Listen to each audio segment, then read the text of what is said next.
4 పోర్ట్లు ఎప్పుడు కట్టారండి? అసలు ఉమ్మడి రాష్ట్రంలోనైనా మన దీని మీద కట్టారా ఎవరైనా?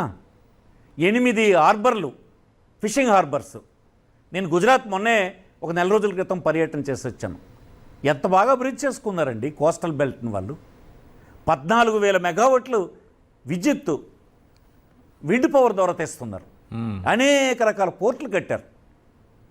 జగన్మోహన్ రెడ్డి లాంటి వెజలు ఉన్నటువంటి వాడు ఉండుంటే ఇప్పటికీ ఈ రాష్ట్రం కూడా అలా అయిపోయి ఉండేది. మీరు చేస్తుంది ఏంటి, ఆయన చేస్తుంది ఏంటి? దబాయించడం. కానీ మీరు ఇప్పుడు చేస్తుంది ఏదైనా ప్రొడక్టివిటీ ఉందా? మీరు చేస్తున్నటువంటిది ప్రొడక్టివిటీ లేనటువంటి పెట్టుబడి అప్పులు తెచ్చి పెట్టేస్తున్నారు. తిరిగి జగన్మోహన్ రెడ్డి ప్రభుత్వం, పూర్వం ప్రభుత్వం అలా చేసిందంటారు. అవే కదా ఇప్పుడు ఆయన చేసిన నిర్ణయాలు, ఆ గవర్నమెంట్లో జరిగినటువంటి అగ్రిమెంట్లు, ఒప్పందాలే కదా ఇప్పుడు అమలు అవుతున్నవన్నీ. మీరేం చేసినా చూడండి, మీరేం బాధపడితే బాధపడండి, నేను కాదను. ఎంత వర్క్ జరిగిందండి, రియల్ వర్క్ ఎంత జరిగిందండి.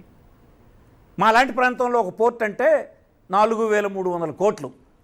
ఆ పోర్టు విలువ స్వాతంత్రం లభించినప్పటి నుంచి ఇంతవరకు అన్ని ప్రభుత్వాలు కలిపి కూడా అంత మనీ పెట్టలేదండి.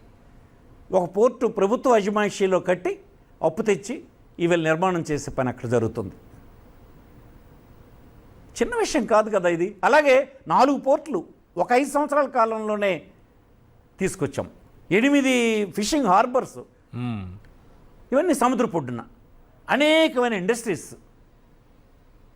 ఎంత సిస్టమేటిక్ తీసుకొచ్చాం మీరు చూడండి.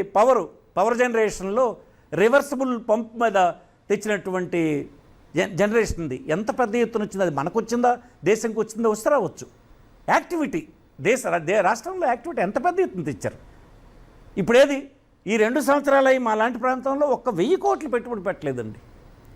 ఈ 1,000 కోట్లు వాటా ఎందుకంటే 3 లక్షల కోట్ల అప్పు, 3 సంవత్సరాలు 3 లక్షల కోట్లు లభించినటువంటి 6 కోట్లు 9 కోట్లలో మా దగ్గర 1,000 కోట్లు పెట్టుబడి మీరు పెట్టలేదే.